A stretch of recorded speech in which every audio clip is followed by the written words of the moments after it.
Today we're removing the front dash speaker from a Nissan Armada. The speaker grill is held on by clips, and with our pry bar we're going to pry gently along the edges of this grill cover.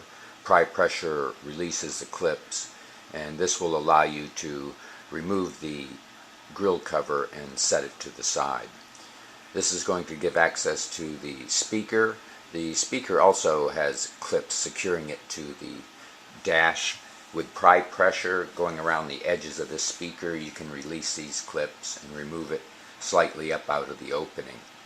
This will give access to the connector on the side of the speaker. There is a trigger here that you squeeze down, releases the lock, and you can remove the speaker.